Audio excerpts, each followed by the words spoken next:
నమస్తే అండి. నా పేరు పుల్లేశ్వర్, వాస్తు కన్సల్టెంట్‌ని. ఈరోజు మన వీడియోలో ఇది పడమర ఫేస్ ఇల్లండి.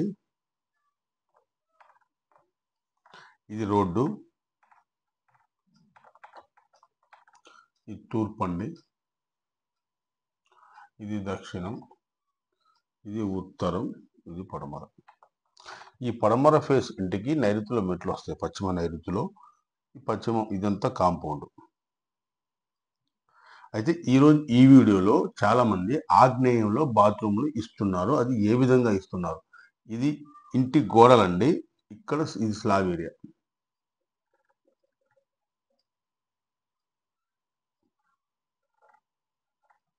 అయితే చాలామంది ఇక్కడ బయట ఆగ్నేయంలో బాత్రూమ్లు ఇస్తున్నారండి. ఇంటికి ఆనుకొని ఇస్తున్నారు. అంటే గ్యాప్ ఇస్తున్నారండి. ఎంత గ్యాప్ ఇస్తున్నారంటే మన చేయి దూరంత గ్యాప్ ఇస్తున్నారు. లేదా దాంట్లో థర్మోకోల్ షీట్ పెడుతున్నారండి. అడ్డుకోకూడదన్న. మరి ఇది మేస్త్రులు చేస్తున్నారు, ఇంటి వాళ్ళే సలహాలు ఇస్తున్నారు.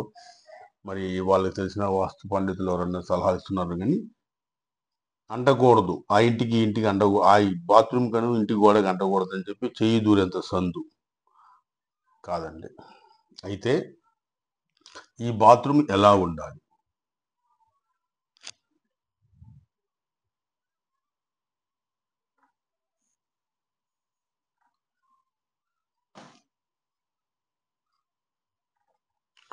ఇక్కడ నుంచి ఇంటి గోడ నుంచి స్లాబ్ కనీసం 6 అడుగులు తీసుకోవాలండి.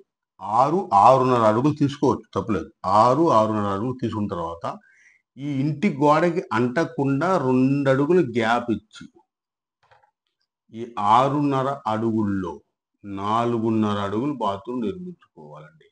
ఈ బాత్రూమ్ అనేది ఇంటి గోడకి అంటకూడదు. అంటకూడదు అని చెప్పి 6 అంగుళాలు గ్యాప్ ఇచ్చామండి, థర్మోకోల్ షీట్ పెట్టామండి అని చెప్పి తప్పండి. ఇందులో నుంచి ఇక్కడ ఊడ్చుకుంటూ రావాలండి. ఇక్కడ నుంచి ఇక్కడ ఊడ్చుకుంటూ రావాలి. గ్యాప్ ఉండాలి. మళ్ళీ దీని తర్వాత ఈ స్లాబ్ ఏరియా తర్వాత కనీసం ఎంత ఉంటుంది? 3 అడుగులు, 3.5, 4 అడుగులు. ఇదంతా ఓపెన్ టు స్కై. ఈ విధానం కరెక్ట్. అయితే కొంతమంది ఈ బాత్రూమ్ పైన పాత సామాన్లు పెట్టుకోవాలి, మనకి సజ్జ కావాలని చెప్పి దీనిపైన స్లాబ్ వేస్తున్నారండి. ఈ స్లాబ్ కూడా వేస్తే ఆగ్నేయ దోషం కింద వస్తుంది. అంటే ఇప్పుడు కింద మీరు స్లాబ్ వేస్తే పైన రూమ్ వేసినట్లు లెక్క. అందుకని ఇక్కడ స్లాబ్ వేయొద్దు దయచేసి.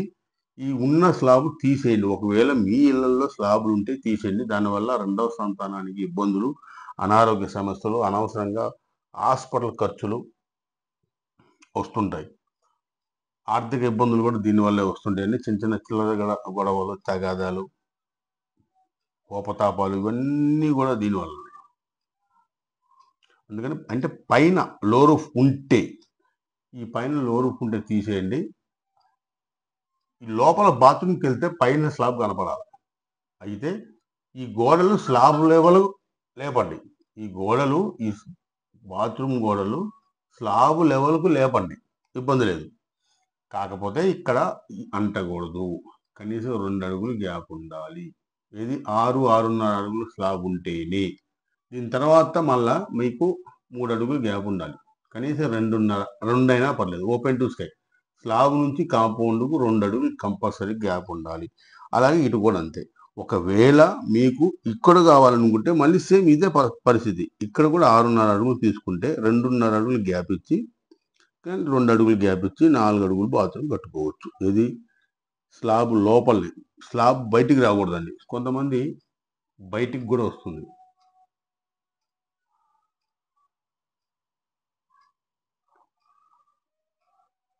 ఇట్లా స్లాబ్ బయటకు వస్తుంది.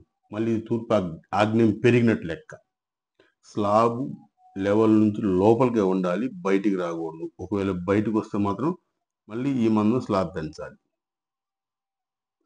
లేదా రేకులు వేయాలి, షెడ్ లాగా. ఇదండి ఆగ్నేయంలో బాత్రూమ్ విషయం. మీకు ఇది అర్థమైంది అనుకుంటాను. ఒకవేళ అర్థం కాకపోతే కామెంట్ చేయండి. పైన ఇచ్చిన నెంబర్కి కాల్ చేసిన మీ ఇంట్లో ఎలా ఉందో చూసుకోండి. ఇలాగనే ఉందా? మీ పక్కింట్లో ఇలా ఉందా? మీ ఎదురింట్లో ఇలాగనే ఉందా? ఇట్లా ఆగ్నేయంలో బాత్రూమ్ అంటుకుంటే దోషం. గ్యాప్ ఉండాలి. లో రూఫ్ ఉన్న దోషమే. దానివల్ల చాలా ఆర్థిక నష్టాలు, ఆరోగ్య నష్టాలు, రెండో సంతానం సెట్ కాకపోవటం, ప్రేమ వివాహాలు, ఇవన్నీ వీటి వల్ల